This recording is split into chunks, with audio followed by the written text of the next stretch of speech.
Bienvenidos una semana más a su programa favorito en Ciroy TV. Hoy tenemos a nuestra compañera de fórmula, Nati, que está por Colombia y hoy exclusivamente se conectó para estar con nosotros y acompañarnos. Nati, ¿cómo estás?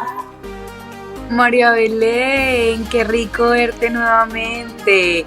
Feliz de estar acá en un nuevo programa. Feliz de verte, de escucharlos a todos, a todo el set. Maravillada. Que sí, porque hoy tenemos unos invitados de lujo como todas las semanas y mejor aún si viene de tu compañía, que ya te habíamos extrañado por acá. La gente ya andaba comentando de dónde está Nati, qué pasó con Nati, y pues Nati está aquí y nos va a acompañar de aquí 100 años más. Para que la gente esté preguntando por mí, ya estoy acá para leer todos los comentarios que están haciendo, todas las preguntas, para traer un programa más de salud, bienestar, darles toda esa información, resolver todas esas dudas juntos.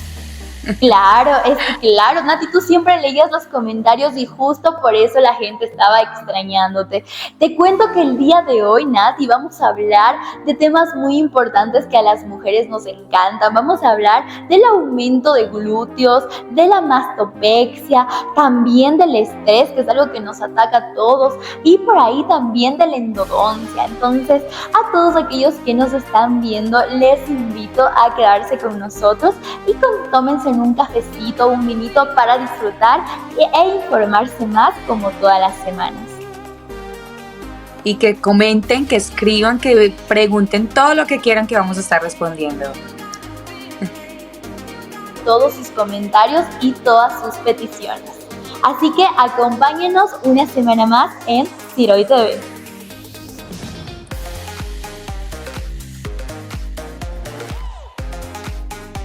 Mi Nati, hoy tenemos un invitado increíble, el doctor Carlos Lema, que nos va a tratar un tema que a todas las chicas nos interesa, que es el aumento de glúteos o gluteoplastía.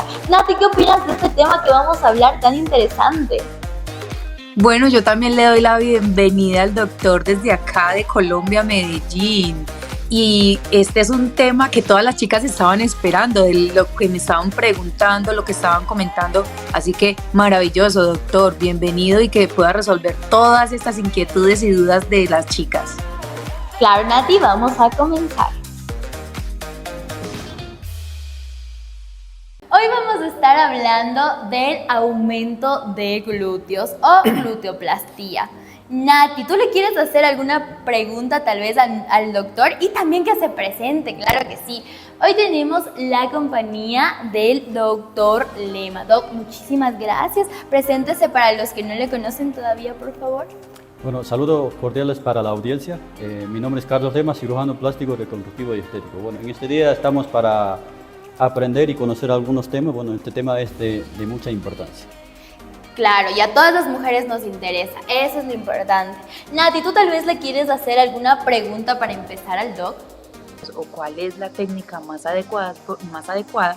Porque uno escucha que se realiza la famosa lipotransferencia, que se realizan inyecciones de geles, no sé si actualmente todavía se maneje la cirugía de implante como tal siliconado. Entonces, como que ¿cuál es la adecuada? ¿Qué es lo más recomendable para elegir en medio de las opciones que nos ofrece el mercado estético?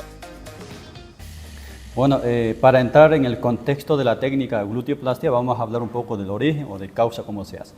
Bueno, en realidad lo que nosotros hacemos es, primero hacemos una lipoescultura, sacamos los injertos de grasa y eso lo depositamos en la región glútea. Eso se llama término de gluteoplastia. Pero como usted acaba de preguntar, hay diversas técnicas: colocación de implante, autoinjertos, y también meten otra sustancia que lógicamente está en desuso, pero también la colocación de injertos también está en desuso. Lo que nosotros usamos y el mejor que asimila el organismo son los autoinjertos. O sea, sacamos la grasa, esa grasa lo preparamos, lo decantamos y luego lo depositamos en la región glútea. Eso es lo que generalmente se utiliza en la actualidad, porque las otras técnicas de colocación de implante o colocación de otras sustancias como es ajeno al cuerpo, lógicamente nosotros desde el punto de vista práctico no lo empleamos porque aparte de las secuelas o complicaciones que presenta, no se emplea y nosotros en lo personal yo no lo uso. Y Doc, hablando de estas técnicas, ¿qué pacientes aplicarían para realizarse este procedimiento? Bueno, como norma general, toda cirugía plástica tiene indicaciones y contraindicaciones. En este caso, la indicación es con un índice de masa corporal menos de 30, paciente que no sea diabético, paciente que tenga buen estado general y también, lógicamente, paciente que tenga una atrofia glútea grado 1, grado 2, grado 3 y hasta grado 4. Doc, y hablando un poquito más de esto, como mencionaba Nati, ¿qué le recomendaría a usted? ¿Qué nos recomendaría a todas aquellas que nos queremos realizar este procedimiento? ¿Cuáles serían los cuidados prequirúrgicos de este procedimiento? Bueno, como norma general, como dijimos en la entrevista pasada, nosotros basamos lo que es preoperatorio, transoperatorio y postoperatorio. Ahora, para lograr tener una buena cirugía, lógicamente la preoperatoria es importante. La entrevista, el examen físico general, una buena confección de historia clínica y aparte de eso también valoraciones por otras especialidades, haciendo hincapié en medicina interna, si lleva otra especialidad, por ejemplo, psicología, también se le puede mandar y aparte, por supuesto, también participa lo que es valoración por parte de anestesia. Todo ello contribuye en el preoperatorio, ¿para qué? Para lograr descartar cualquier patología asociada que nos complique más adelante. Ese es en el preoperatorio. Ahora, en el trabajo operatorio, todo lo que es aplicación de la técnica quirúrgica y postoperatorio, todos los cuidados que son un sinnúmero de cosas. De manera general, vamos a mencionar la utilización de faja, masaje y también la posición de cúbito lateral izquierda o derecha durante 21 días sin comprimido para que los injertos grasos sobrevivan. Esto es muy importante, Doc. Como ya habíamos hablado anteriormente, tanto el prequirúrgico como el postquirúrgico son muy importantes. Nati, ¿tal vez alguna pregunta que le quieras hacer al doctor? Sí, María, yo le quiero preguntar también al doctor que cuáles son las ventajas de realizarme esta técnica. Bueno, la ventaja que nos ofrece son muchos, pero vamos a hacer hincapié en lo que realmente nos interesa desde el contexto de la cirugía plástica o beneficio para el paciente. En este caso, yo en lo personal, lo que hago son autoinjertos con grasa, lógicamente se absorbe o se reabsorbe en 40%, entonces nosotros excedemos para tratar de mantener lo que es volumen y la proyección glútea. Ahora, el otro elemento es que cuando tú haces autoinjerto, lógicamente el cuerpo no lo rechaza porque es del propio organismo. Esas son las ventajas que nos permite. Ahora, la otra ventaja es en cuanto al volumen de la región glútea y la proyección nos permite yo poder remodelar, por eso es remodelado de la región glútea. Doc, o sea, que usted coloca más volumen para que después se regrese como que al normalito. Entonces no se deben asustar las pacientes si es que tal vez se ve exagerado los primeros meses serían. Retomando el término de que a lo mejor en los primeros momentos dice, bueno, está un poquito más grande, entonces uno con la experiencia y con el trayecto de la cirugía, pues sea por número de cirugía, nosotros consideramos que si yo le mando un poquito más, quizás en un principio dice está un poquito más exagerado, pero después con el pasar de los tiempos, con la reabsorción que ocurre entre un 40 o 30%, claro, también hay que considerar el metabolismo basal y la edad, entonces en función de eso yo coloco un poquito más y después con el tiempo, 1 o 2 semanas, se remodela y se ajusta en tamaño correlacionado con el muslo, con la pantorrilla, que eso hay que tener presente, porque hay veces que hay mujeres que mandan demasiado volumen a la región glútea, entonces cuando tienen un muslo muy finito, entonces eso queda asimétrico. Nosotros siempre buscamos la simetría, lo que es espalda, cintura, glúteo y muslo. Eso es lo que nosotros manejamos, ¿no? La simetría. Claro, que vendría a ser lo importante aquí para que la paciente esté feliz con los resultados. Nati, tal vez alguna otra pregunta que quieras hacerle al doc, ya que estamos hablando de este tema tan interesante. Ok, bueno, puede pasar que a una paciente se le absorba en su totalidad la grasa. Bueno, con relación, por ejemplo, tú tienes una pregunta interesante. Hay pacientes, digamos, que se reabsorbe en su totalidad. Eso no ocurre cuando tú tienes mucha práctica. Por ejemplo, si yo hago 100 cirugías de gluteoplastia, lógicamente un 80 o 60% máximo se reabsorbe. Fíjate que de los 100% que yo lo deposite se me reabsorbe un 40%. Eso es estudiado. Entonces, como dice, en toda cirugía manda lo que es la práctica. Eso nunca ocurre lo que tú me estás preguntando. Claro, vendría a ser uno de los miedos de las personas que tal vez tienen al momento de realizarse este procedimiento. Doc, y tal vez, ¿cuáles serían los cuidados postoperatorios? Porque ya hablamos que es muy importante cuando ya se realiza la cirugía. Bueno, como retomamos el concepto de que, por ejemplo, una cirugía que haga el mito no tiene nada que ver con la práctica es muy importante. Ahora, por ejemplo, si se reabsorbe un 60%, como le comenté hace un momento, yo pongo, de los 100%, yo pondría 140%, fíjate, de la grasa. Entonces, con eso quedaría 100%. Ahora, los cuidados postoperatorios es muy importante para que sobreviva el injerto, la grasa que yo saque de un lado y coloco en otro lado. Ahora, para eso yo tengo que al paciente indicarle de que debe mantenerse del lado, ya sea derecho o izquierdo, sin comprimir la región glútea. ¿Para qué? Para que sobreviva los injertos. Eso tiene que hacer por lo menos 21 días. Doc, y si también vino una pregunta interesante, y si la paciente es muy delgadita, ¿de dónde se extrae la grasa? ¿Usted le manda a subir de peso o cómo funciona eso? Bueno, eso es una pregunta muy interesante y muy importante. Por ejemplo, una mujer flaca, una mujer muy delgada, lógicamente no tiene suficiente grasa. ¿Qué es lo que nosotros recomendamos? Que suba de peso para de ahí tomar los injertos grasa que nos hace falta. Esa es la conducta que nosotros tomamos. Doc, y si se le hace muy difícil a la paciente subir de pesos, porque hay casos, ¿qué se recomendaría? ¿Tal vez optar por otra técnica o tal vez mantener este mismo régimen? Bueno, desde el contexto de la práctica no ocurre eso. Cuando tú aumentas la ingesta de los carbohidratos, sí sube de peso. ¿Y cuánto más o menos es el estimado que usted le recomienda a la paciente subir de peso?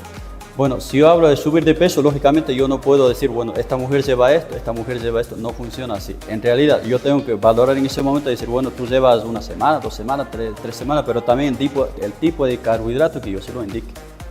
O sea, vendría a ser un trabajo en conjunto con nutrición. Así mismo, exactamente. Listo. Nati, cuéntanos un poquito más.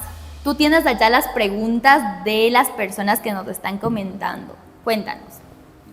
Que hay un poco de miedo al realizarse el proceso, al tomar esta decisión. Entonces, me gustaría responderles esta inquietud que tienen como en conjunto de cuáles son los principales o más frecuentes riesgos que se corren o que se presentan después de esta cirugía.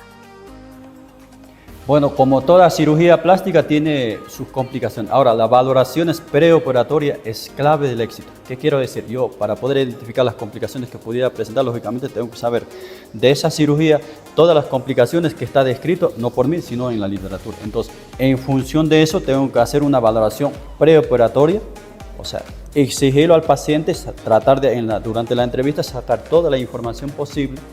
Información en función, por ejemplo, de que si está tomando algún medicamento o sobre todo muchas a veces no consideramos o hacemos hincapié es si la persona tiene la capacidad y la responsabilidad suficiente durante el postoperatorio cumplir con las indicaciones. Una de ellas es colocación del antibiótico, masaje y mantenerse 21 días sin aplastar la región glútea, que eso es clave del éxito, porque si tú comprimes la región glútea, lógicamente los injertos se le van a morir. Entonces todo eso hay que valorar, como yo digo siempre, no solo la parte, buscando la parte de las patologías, también la parte psicológica, que muchas de las veces, o sea, una cirugía fracasa porque no tomamos en cuenta la parte psicológica, o sea, la capacidad de la disposición, del cumplimiento de lo que va a hacer en el postoperatorio. Doc, y en cuanto a esto, la paciente tiene que estar en reposo mínimo 21 días, pero ¿cuál sería el recomendado tal vez para que todas aquellas personas que nos estén viendo tomen esta decisión mediante y en base a su tiempo? ¿Cuánto sería el tiempo? Tal vez 1 mes, 2 meses. ¿Qué le recomendaría a usted? Bueno, generalmente sumado los 21 días que debe mantenerse en decúbito lateral derecho, o sea, izquierdo, más o menos relativamente puede ser 30 días, pero yo no puedo decir, por ejemplo, este paciente es 30 días, porque hay pacientes que tienen capacidad de regeneración más rápido según la edad y el metabolismo, y otras pacientes la capacidad de regeneración es mucho más lenta. Entonces, de manera general, yo puedo predecir que unos 2 meses o 1 mes y medio, eso depende. También hay pacientes que tienen una regeneración epitelial muy impresionante, y lógicamente ellos toman menos tiempo. Por eso, como le comento hace un momento, la valoración preoperatoria es muy importante para decir, por ejemplo, la cicatriz o las heridas, como tú cicatrizas. Entonces, en función de eso, uno va calculando. Claro, o sea, esto es lo importante de acudir a un buen especialista, que le individualiza el caso y eso es muy importante. Nati, ya para ir terminando, ¿tú tienes alguna duda más que nos está haciendo el público? Sí, nos preguntan que si con ejercicio se puede lograr el mismo resultado, Doc. Bueno, no quiero ir en contra del gimnasio, pero ¿qué es lo que pasa? En el gimnasio tú desarrollas glúteo mayor, glúteo menor, pero no puedes, o sea, desarrollar lo que nosotros, o sea, con la grasa lo remodelamos. Ellos no pueden hacer eso. Nosotros con la grasa lo remodelamos, o sea, volumen y proyección. Pero en el gimnasio lo único que hace es, o sea, agrandar el músculo de los glúteo mayor y glúteo menor. Cuando uno abarca bien la anatomía, nos damos cuenta que hay una parte que no lo desarrolla. Y cuando tú comparas una mujer entrenada con una cirugía plástica, no es igual. La calidad en lo que nosotros centramos en volumen y proyección no es igual. Yo creo que esta duda nos hemos hecho muchas, ¿no? Como que o meterle al gym o ahorrar para la cirugía. Entonces ya sabemos la respuesta acá. Minati, ya para irnos despidiendo, muchas gracias por acompañarnos acá. Sabemos que es muy difícil conectarse desde muy lejos, pero que también nos quieres mucho y por eso estás aquí. Mi Doc, ¿alguna cosa que usted quisiera aclarar, acotar de esta técnica quirúrgica tal vez? Retomando un poco del gimnasio. Ahora, ¿cuál es la diferencia de la cirugía que uno hace con el gimnasio? En el gimnasio tú tienes que entrenar todos los días. Ahora, si tú dejas de entrenar, ese volumen tú pierdes de manera brusca, fíjate. Pero en la cirugía no ocurre eso. En cirugía yo hago, o sea, le deposito grasa, pongo volumen y proyección, eso se mantiene de manera permanente y eso no baja. Esa es la enorme diferencia que lógicamente los que entrenan en el gimnasio no lo dicen. Claro, Doc. Por eso hemos traído al mejor, a uno de los mejores, para que nos diga. Doc, para ir finalizando, ¿dónde le podemos encontrar para todas aquellas personas que todavía nos están viendo por primera vez allá en casita? Bueno, nos puede buscar en la página, Instagram, Facebook, WhatsApp, todas esas páginas, Doctores Lema, cirujano plástico, y ahí van a encontrar la dirección, donde todos los lugares donde nosotros trabajamos. De manera general, nosotros trabajamos, yo trabajo en lo que es Ciudad de Loja, Ambato, Quito, Riobamba. Entonces, para poder localizarnos, para poder contactarnos, bueno, revisen nuestra página y ahí están nuestros contactos. Muchísimas gracias, Doc, por venir una semana más. Esperamos que nos acompañe el próximo martes. Así que muchísimas gracias y si ustedes quieren un nuevo tema que tal vez no se haya hablado, pueden comentarlo aquí abajo. Muchas gracias, Doc. Ha sido un placer.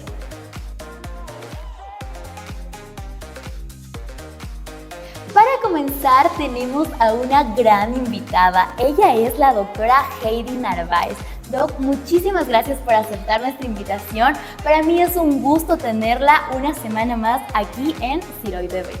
Hola, ¿qué tal? Muchísimas gracias por la invitación. Me encuentro muy contenta de estar aquí con todos ustedes compartiendo un área de conocimiento para enriquecernos cada quien en nuestra vida profesional y en el área de odontología.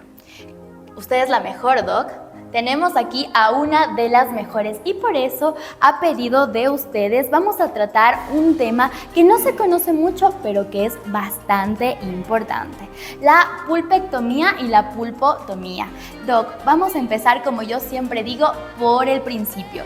¿Qué es estos procedimientos, Doc? Muy bien, mira, es importante conocer la estructura dentaria de los niños, ¿sí? Estos términos se utilizan en la niñez porque la pulpotomía es conocida como la endodoncia para los más pequeñitos de nuestras casas. Este consiste en un procedimiento en el cual se elimina solamente la cámara pulpar. ¿Qué es la cámara pulpar? Es lo que se encuentra, la estructura más interna del dientecito de nuestros niños, ¿sí? Y se elimina esto al ser contaminada por caries. La pulpotomía. La pulpectomía significa la eliminación completa de lo que es el nervio dental, tanto de las raíces como de la cámara. Es muy importante conocer esta diferencia. ¿Cuál es el objetivo de estos dos tratamientos? Mantener en boca los dientecitos de nuestros niños. Muy bien, Doc. Esto es muy importante porque muchas veces los papitos carecen de este conocimiento. ¿Cuál sería tal vez los signos que los papitos deberían identificar en sus niños para que puedan someterse a este procedimiento? Claro que sí, existen diferentes síntomas como es el dolor, en algunos momentos les puede dar fiebre, cuando los niños no pueden masticar, cuando ellos se quejan constantemente, cuando tocan su rostro, algo sucede. ¿Qué es lo que debemos hacer? Acudir al dentista y realizar una radiografía, ya sea panorámica o periapical, para ver en dónde se encuentra el problema y poder tratarlo de la mejor manera. Doc, aparte de esto, ¿cuánto se demora este procedimiento? Cuéntanos un poquito más acerca del procedimiento como tal. Bueno, este procedimiento, al ser en niños, es muy rápido. Es de 20 a 30 minutos, a diferencia de una endodoncia en un adulto, el cual se demora de 1 a 2 sesiones, dependiendo qué piecita es la que vamos a trabajar. Doc, este procedimiento en adultos, también, ¿cuáles serían estos signos de alarma que se utilizan al momento de ya trabajar con un adulto? Bueno, la diferencia es que primero, hablando anatómicamente, sabemos que en los niños tenemos lo que es el nervio dental más grande. Este tiene la capacidad de regenerarse, podemos curar, salvar la piecita. En adultos, ¿qué pasa? Los signos que se manifiestan son abscesos dentales, igual dolor al masticar, ardor, sensibilidad al frío y al calor. ¿Y qué hacemos nosotros en clínica? Hacemos pruebas de sensibilidad al frío y al aire. Existe también un método de palpación, el cual nosotros identificamos de qué piecita viene y cómo tratar, si con antibiótico terapia o procedemos a realizar el proceso de endodoncia. Es por esto que siempre recalcamos la importancia de acudir a un buen especialista. Yo he escuchado, Doc, muchas veces que les realizan calces normales y por esto hay varios tipos de complicaciones. En caso de realizar un mal procedimiento, ¿cuáles serían estas complicaciones? Ya, cuando no existe un buen protocolo de lo que es una restauración con resina, existen microfiltraciones que ingresan a través de la resina al diente, contaminando la parte más profunda, que es el techo de la cámara pulpar. ¿Qué debemos hacer en este caso? La complicación mayor es que estos microorganismos lleguen a comerse, ¿no?, a lo que es la raíz. Entonces se genera un absceso. Al no tener por dónde salir los microorganismos, empiezan a acumularse y hacen una bolita de color amarillo o blanco. Es ya un signo de alarma, ¿sí? Entonces, ¿cómo resolvemos esto? Tenemos que abrir nuevamente, aperturar la cavidad hecha previamente en la restauración. Hacemos lo que es la técnica de instrumentación, ya sea con limas o con endomotor. Hacemos protocolo de irrigación poniendo medicamentos como hipoclorito, ETA y suero. Luego de esto, para poder cerrar o obturar, como también lo llamamos, colocamos lo que son gutaperchas. Estas gutaperchas son materiales muy similares a los del nervio natural, porque reemplazamos para que la pieza pueda permanecer en boca. Ese es el objetivo principal de nosotros como odontólogos, preservar la pieza en boca el tiempo que más sea posible. Doc, ¿y cuándo sabemos que esta pieza dental ya no se puede preservar? Sabemos cuando se encuentra destruido más del 50% de nuestra muela. Por lo general, cuando ya no tenemos corona dentaria, ya no hay remanente en el cual nosotros podamos reconstruir, es recomendable extraer. Y para reemplazar esto, es lo mejor colocar un implante dental, que hoy en día es lo mejor que hay. Ya no existen prótesis, ya no deberían existir lo que son puentes, coronas, ya no. ¿Por qué? Porque hoy en día, para poder preservar el espacio del diente y el huesito también, es lo mejor implantes. Claro, Doc. Supongo que este procedimiento es lo que se quiere evitar. Justamente como usted menciona, el preservar la pieza dental.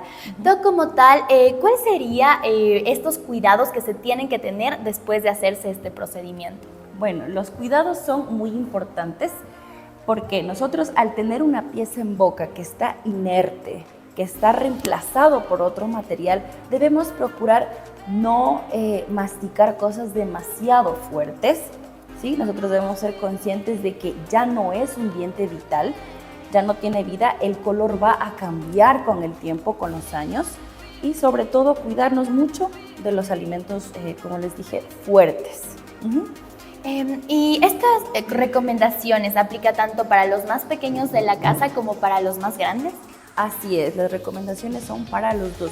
Sin embargo, en los niños, como te explicaba que la anatomía es muy diferente, ellos solamente esperamos hasta que salgan naturalmente los dientes. En cambio, en los adultos debemos cuidar muchísimo porque obviamente no tenemos más dientes que salgan, que erupcionen después.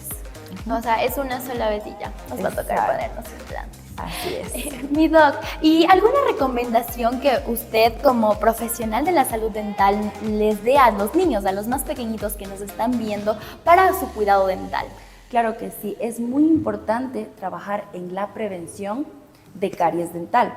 ¿Cómo hacemos esto? En casa nosotros debemos como papitos incentivar, enseñar y crear hábitos de buena higiene oral, realizando buenas técnicas de cepillado, supervisando a nuestros niños cómo se cepillan, enseñándoles a hacerlo en el orden mañana, mediodía y en la noche. Otro factor importante es la dieta cariogénica. No trabajemos con recompensas en las cuales decimos, si tú hiciste bien esto, te voy a dar un dulce. Si tú trabajaste bien, ¿qué dulce quieres? No, tratemos de reemplazar siempre con azúcar natural que se refiere a las frutas. Es mucho mejor que recomendar chocolates, dulces, etc. Este es el factor más prevalente para que salgan caries en nuestro sistema estomatognático. Y claro, y aparte de que cuidamos nuestros dientes como tal, también estamos ayudando a todo nuestro cuerpo a mantenerse más saludable y con esto fomentamos una educación más saludable hacia el niño.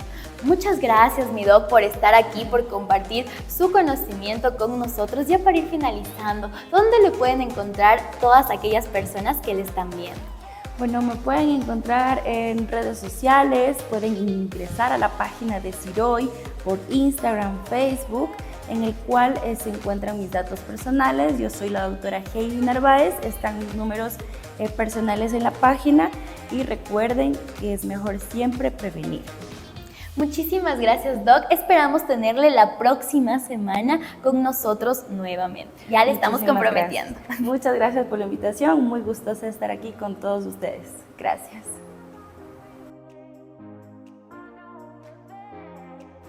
Ya que ustedes han pedido mucho, tenemos un invitado de honor, el doctor Lema. Doctor, preséntese para quienes no le conocen todavía. Muchísimas gracias por venir una vez más a Siroy TV. Bueno, María Belén, muchas gracias. Mi nombre es Roberto Lema, soy cirujano plástico estético reconstructivo. Es un honor nuevamente estar contigo, María Belén, hablar sobre la cirugía estética, inclusive una cirugía que es muy interesante.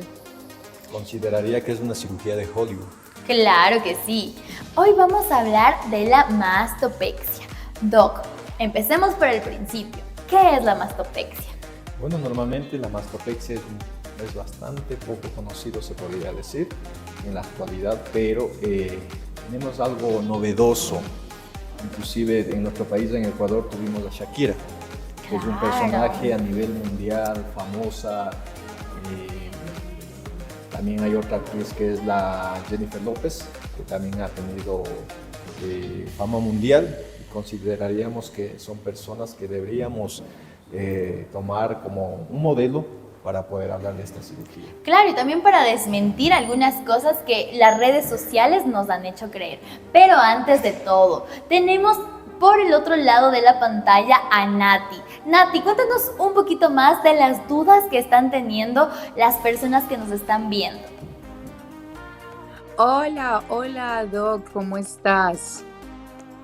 Un gusto saludarte, Nati. Un gusto para mí que estés todavía con nosotros, a pesar que estás en Colombia. Un gusto saludarte.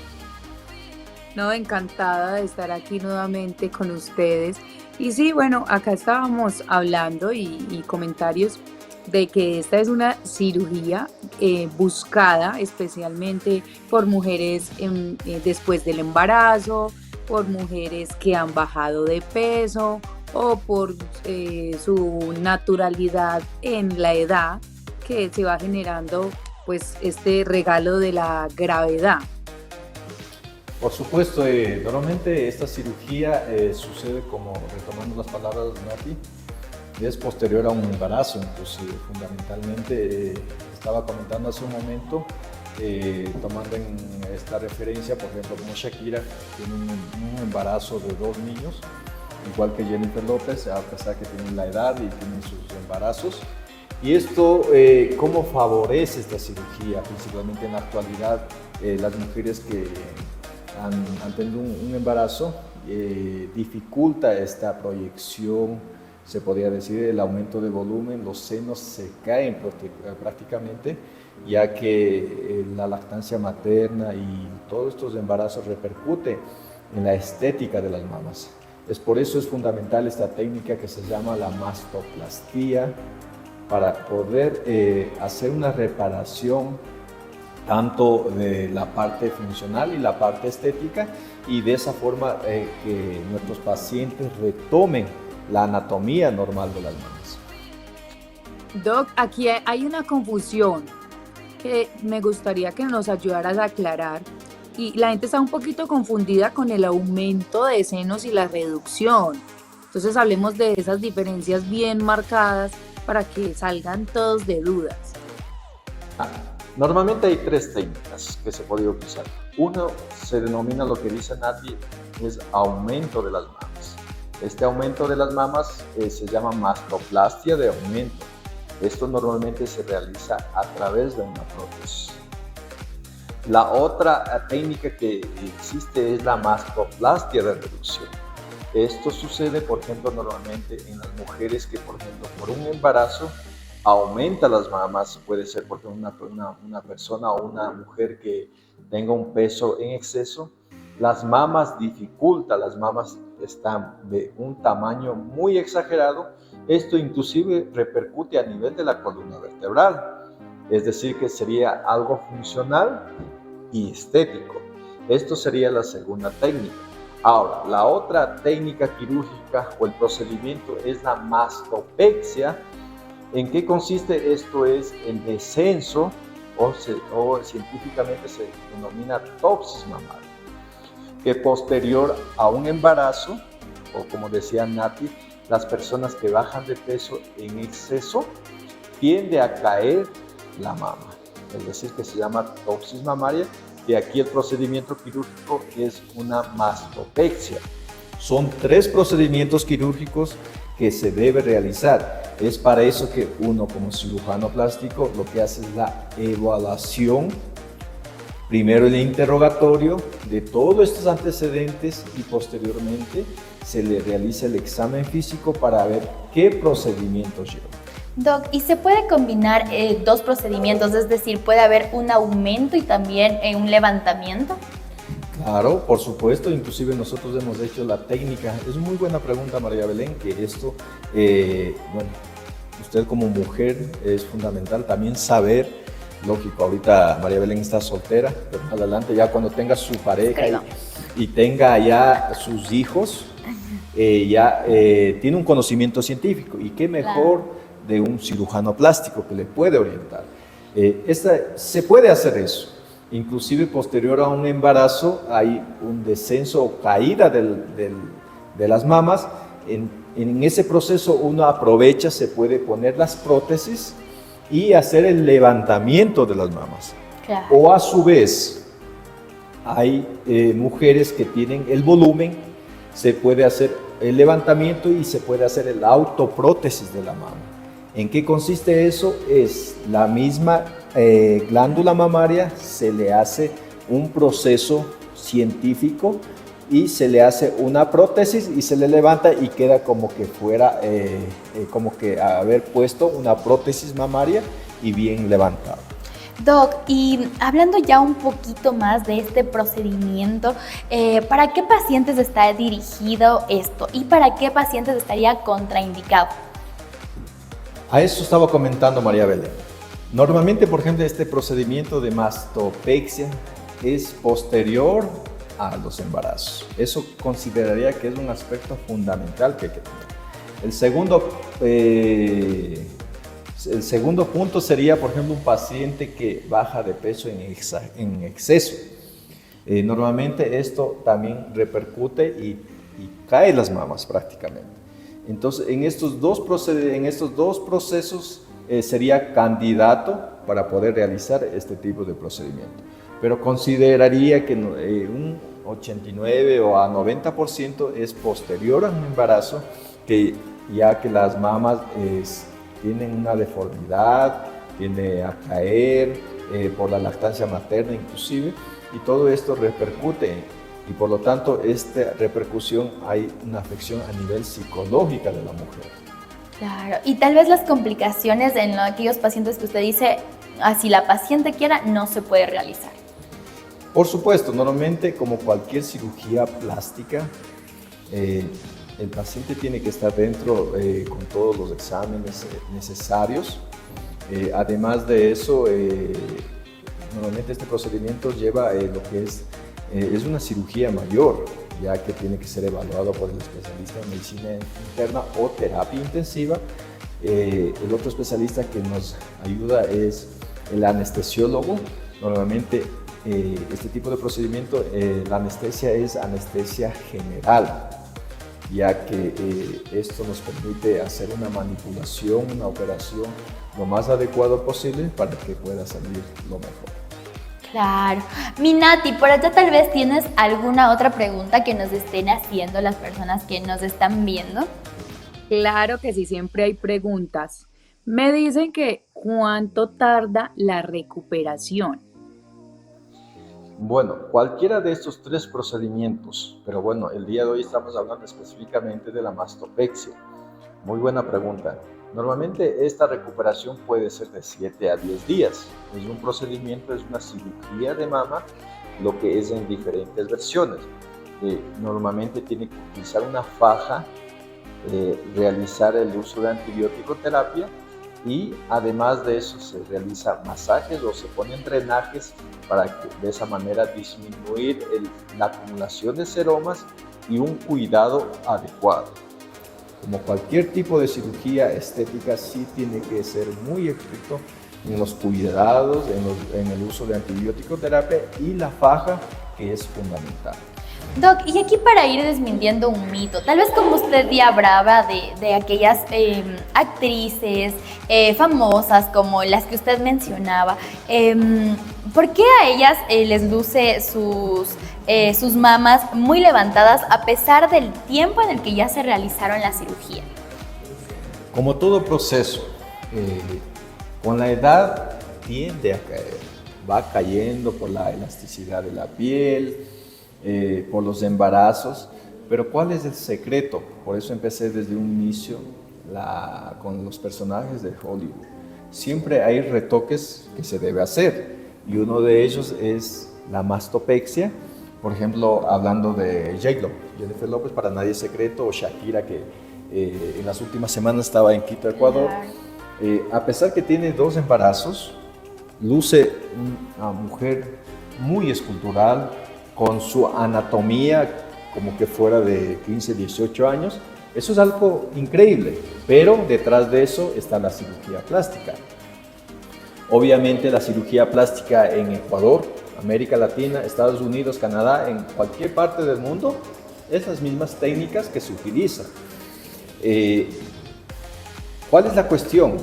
Ya que es un medio de trabajo para las famosas, tiene que estar siempre a la par con la ciencia y la tecnología. Claro. Detrás de eso, lo que existe es esta técnica quirúrgica que lo que hace es reponer, acomodar, proyectar y, si es posible, incrementar o insertar la prótesis mamaria en los pechos, y de esa manera para que pueda tener la anatomía estética de las mamas. Eso es el pequeño secreto que se podía manejar. Nosotros aquí en Ecuador hemos hecho esos tipos de técnicas quirúrgicas a nuestros pacientes, y a nivel internacional, pacientes que se han puesto o que se han realizado técnicas quirúrgicas. Claro, claro que sí, Doc, un excelente punto. Nati, ¿por ahí alguna preguntita que nos quieras hacer? Claro que sí, hay más preguntas. Voy a hacer varias en una. Esa pregunta dicen las chicas que en cuánto tiempo puedo volver a usar mi brasier normal ¿Cuándo puedo retomar ejercicios o cargar peso? Es una pregunta también bastante importante. Como cualquier cirugía, la recuperación es aproximadamente hasta 10 a 15 días en dependencia de lo que se vaya cicatrizando la herida. Todo esto también es fundamental, por ejemplo, la edad del paciente. No es lo mismo una persona, por ejemplo, de 20 a 25 años, una persona de 40 años. Ya la cicatrización dificulta, es más lento y todo eso es un aspecto fundamental que hay que tener. Otro punto que nosotros debemos valorar es el cuidado. Por ejemplo, lo que dice Nati, de hacer ejercicio, hacer algún tipo de actividad fuerte. Eso hay que tener bastante cuidado porque eso ya a partir de los 30 a 45 días se debería ir realizando gradualmente. Todo aquí es gradualmente, ya que la cicatrización científicamente está comprobado que es de 6 meses a 1 año. Claro. Y esto hay que tener mucho en cuenta porque es una cirugía grande, es una cirugía mayor.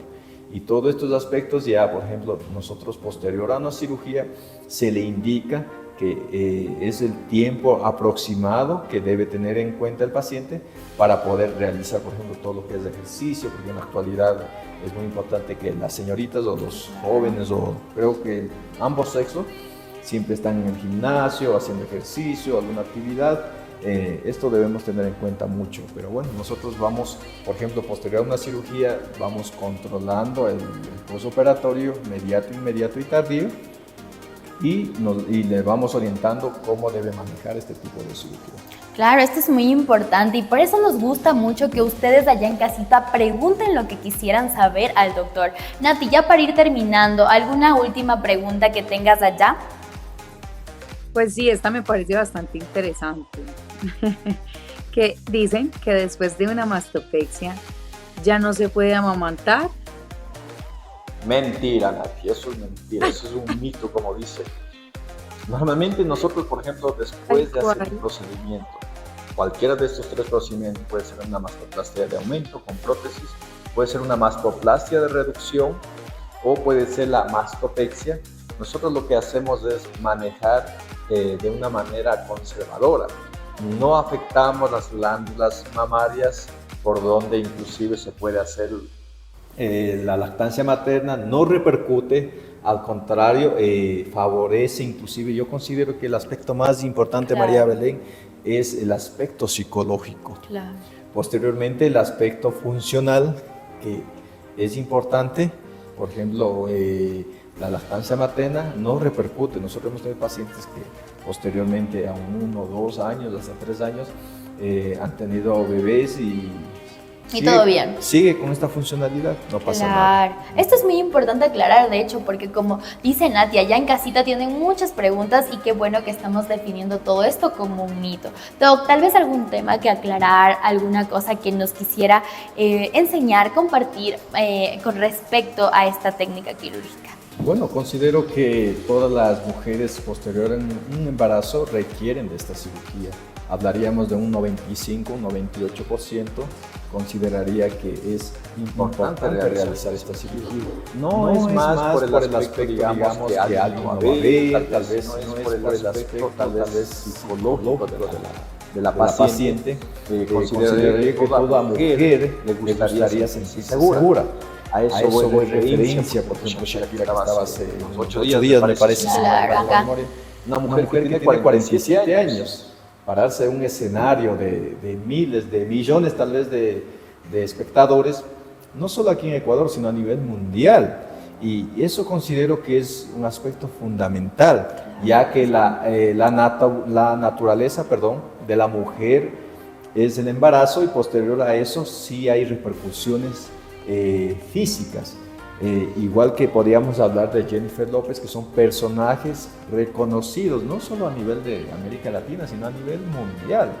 Y son personajes con la edad que tiene, con los embarazos que ha tenido, lucen mujeres espectaculares, bellas, hermosas, y pararse en un escenario, considero que es algo importante valorar aquí en Ecuador.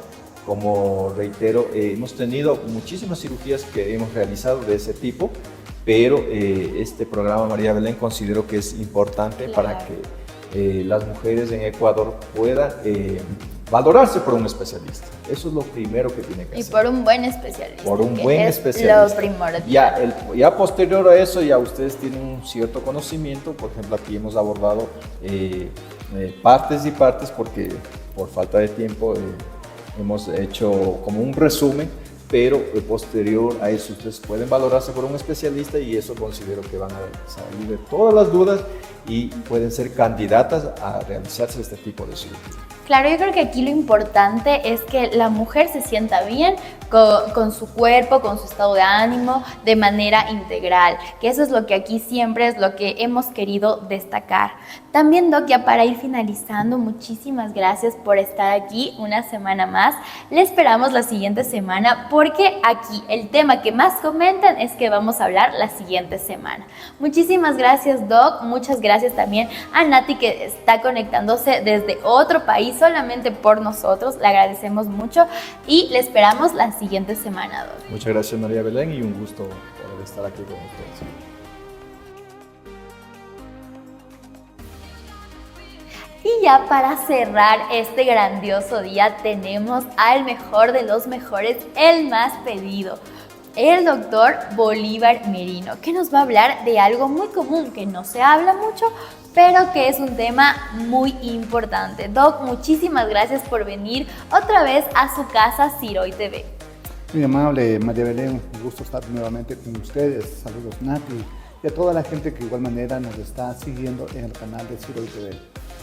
Muchas gracias, Doc, nuevamente. Y Nati por allá nos tiene las preguntas, las buenas. Nati, cuéntanos por allá qué preguntas tenemos, porque hoy vamos a hablar de un tema muy importante, el estrés y qué pasa con este en todo nuestro sistema. Nati, cuéntanos por allá. Hola, ¿qué tal, Doc? ¿Cómo estás? Bienvenido.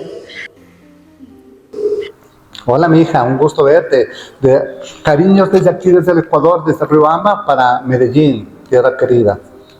Muchísimas gracias. Bueno, Doc, por acá están preguntando que hable un poquito sobre este tema de cómo identificarlo, de cómo decir, bueno, estoy sufriendo de este síndrome, esto es lo que me está pasando. ¿Cuáles son esos síntomas más relevantes que me van a hacer ir a consultar directamente por esto? Bueno, perfecto. El tema del estrés con el síndrome de disfunción de la articulación temporomandibular, que es un sistema estomatognático, es un síndrome muy común que todos los tenemos. Esto tiene que ser manejado directamente por especialistas que manejen los dolores crónicos orofaciales, que se llama. Buscar a un especialista que sea en rehabilitación oral, una persona que maneje esto. Los ortodoncistas también manejan algo, pero hay una subespecialización que se llama dolores crónicos orofaciales. Doc, ¿y qué estructuras se ven comprometidas cuando tienen las personas este síndrome? Bueno, las estructuras que se ven son estructuras blandas y duras de parte del rostro, como son músculos. En las partes duras vamos a ver justamente desgaste de dientes, desgaste de lo que son las raíces de los dientes, y en las articulaciones temporomandibular los ligamentos, los músculos comienzan a inflamarse. Por tal, los músculos comienzan a tener dolores al masticar, dolores de cabeza, etcétera, etcétera. Doc, y a todo esto, ¿qué papel juegan las emociones, el estrés como tal para desarrollar este síndrome? Bueno, las emociones actúan muy frontalmente. Las emociones son muy desencadenantes por los problemas sociales que vivimos aquí en cualquier parte del mundo, las situaciones económicas, las partes sentimentales, la falta de trabajo, la falta de liquidez, es un problema estrés. Eso nos da angustia, y la angustia es un desencadenante, un detonante para nosotros tener ese tipo de problemas. Claro que sí, esto ya viene ligado también de la parte emocional. Nati, allá cuéntanos, ¿qué preguntas nos están haciendo las personas que nos están viendo? Sí, Doc, que por favor nos aclares cómo puedo identificarlo. Parte muy fundamental, cómo identificar que estamos sufriendo de un estrés. ¿Cómo se identifica? Desgastes en los bordes de los dientes, se identifica mucha salivación, se identifica que estás fracturando dientes, se identifica con dolores de cabeza, los músculos justamente maceteros, comienzan a hacerse muy hipertónicos, los músculos frontales, los temporales, por donde pasan arterias, se contraen, hay una hipertonicidad y eso nos produce dolor de cabeza. Insomnio, irritación, pasa absolutamente con estos cuadros clínicos para saber que nosotros tenemos un problema de estrés. Cuando abrimos la boca nos produce dolor de oídos y la articulación comienza a saltar, un clic-cloc, un chasquido, y en la noche bruxamos. Tenemos una bruxomanía nocturna inconsciente, o en el día también estamos bruxando y tenemos este tipo de problemas. Esos síndromes de bruxismo son signos clínicos que estamos con estrés. Claro, Doc, esto es muy importante lo que usted menciona. Y a todo esto, ¿cuál es el tratamiento? ¿Qué es lo que debe hacer el paciente que esté presentando toda esta sintomatología? Bueno, los tratamientos que nosotros debemos dar es entrar con tratamientos relajantes musculares, muchas veces mandamos ya tranquilizantes, mandamos ya medicamento para que el paciente pueda dormir y se entra ya a un tratamiento muy directo con férulas que se colocan sobre los dientes, que se llaman placas para manejar el bruxismo, se colocan arriba o abajo. Eso se va colocando en la parte plana donde se mastica una cantidad de acrílico y se va calibrando para que la boca se vaya abriendo y la articulación venga hacia adelante. Cambiar justamente el estado emocional, cambiar ese tipo del entorno donde uno está para mejorar nuestro problema social. Claro, esto es muy importante también, el tratamiento a todo esto para que los pacientes sepan que no están solos, que hay una solución a su problema. Nati, cuéntanos, ¿qué más nos están diciendo las personitas?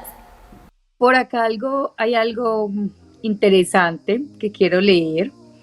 Dice que si tengo este estrés, me va a afectar masticar chicle, tener una mala postura y dormir boca abajo. Bueno, la posición que tú duermas o no duermas no afecta en este sistema, porque tú al estar colocada en una posición sentada, acostada, lateral, pero más el paciente cuando está acostado, boca arriba, comienza a bruxar. De lado muy poco porque los músculos no van a interferir. Si estás boca abajo tampoco vas a bruxar. El masticar chicle es una parte que se hace por la angustia que tú tienes. Masticar chicle, estás mastica y mastica, eso es un desencadenante porque tienes una ansiedad, y masticar chicle ayuda a mayor salivación. Y esta angustia que tienes, mejor no es bueno estar con este tipo de masticación, con esa goma de masticar. Claro, y a todo esto, Doc, ya hemos hablado de tal vez cómo se desarrolla esta patología, pero Doc, ¿cómo podemos prevenirla? ¿Qué hábitos tan simples o tan complejos podemos realizar para prevenir este síndrome? La prevención es justamente que nosotros cambiemos el entorno. ¿Por qué se dan los sistemas del estrés? El estrés se da justamente por situaciones, como yo dije, emocionales. La parte emocional es lo que te afecta a ti a tener angustias, cambios de actitudes, bruxismos, desgastes de los dientes, de pronto el estrés, alimentarse mucho, comer, ansiedades, todas esas situaciones se tienen que dar. Y lo que si nosotros hacemos prevención es lo mejor. Tratar de evitar todas estas situaciones para que nosotros no lleguemos a eso. La cultura de visitar a un psicólogo es demasiado importante. Claro. Visitar al psicólogo en revistas nos indican acá, producción, que vamos a tener psicólogos clínicos que nos van a ayudar justamente a mantener un sistema de salud. Y eso es lo que busca Siroy TV, expresarle a la gente que no está solo, que todo lo que le está pasando aquí se habla sin tabús, que todas las personas pueden sentirse acompañadas junto con nosotros, que Siroy está brindando esta información justamente por eso, para buscar un cambio en la sociedad. Doc, aparte de todo esto, que ya vamos a tener un invitado, claro que sí, acá al programa, tal vez alguna otra recomendación que pueda realizar usted en cuanto a las evaluaciones odontológicas, que esto es muy importante, realizarlas cada cierto tiempo usted recomienda. Bueno, cuando nosotros hacemos evaluaciones o tratamientos con una limpieza dental, nosotros vemos facetas de desgastes en los dientes, en la parte dura o inflamación de sus encías, determinamos que el paciente está sufriendo de un estrés.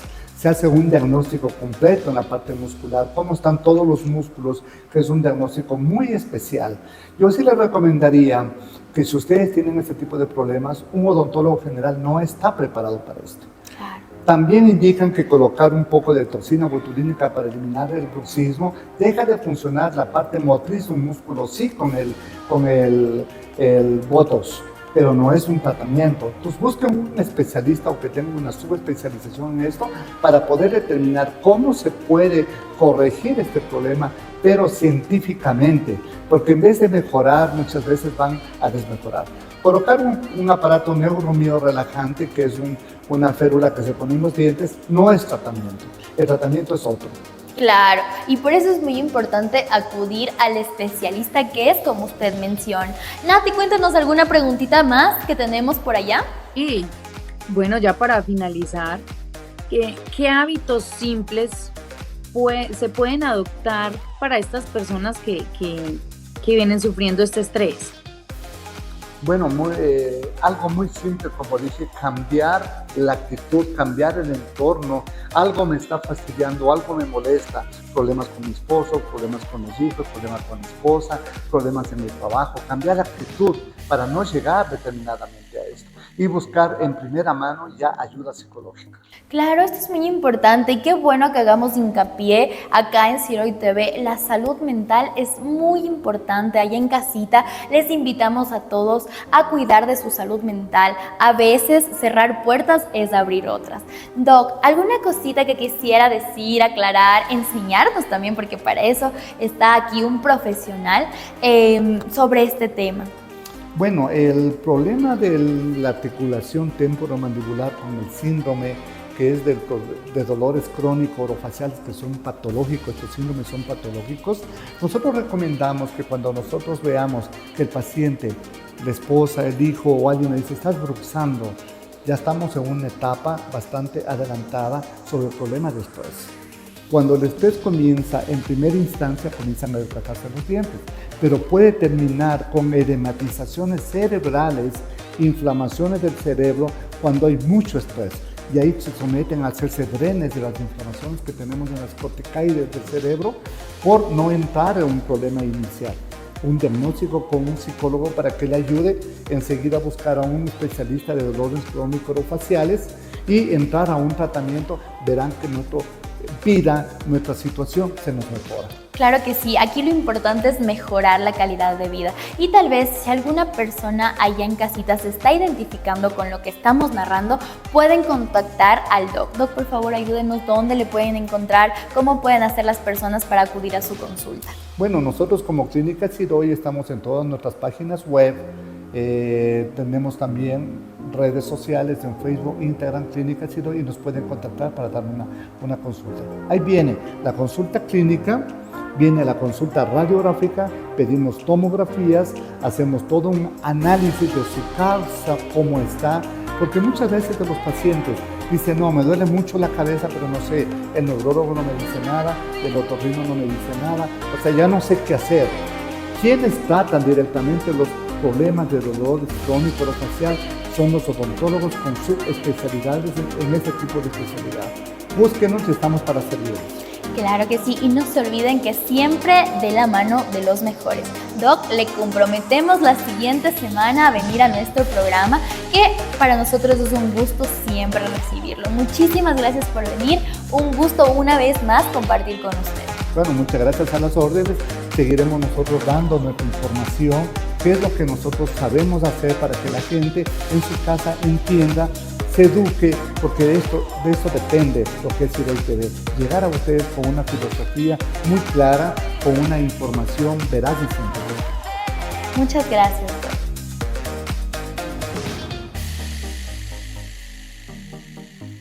Muchísimas gracias por acompañarnos una semana más. Espero que hayan disfrutado este programa. Nati, ¿cómo se sintió volver acá a tu programa, a tu casa Siroy TV? Feliz, me sentí como en Ecuador.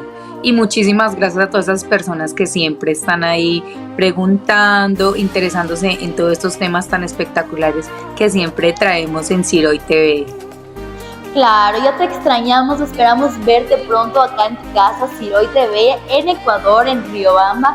Todas las personas están pidiendo porque ya sabemos que tú eres muy dedicada y que siempre lees los comentarios de la gente.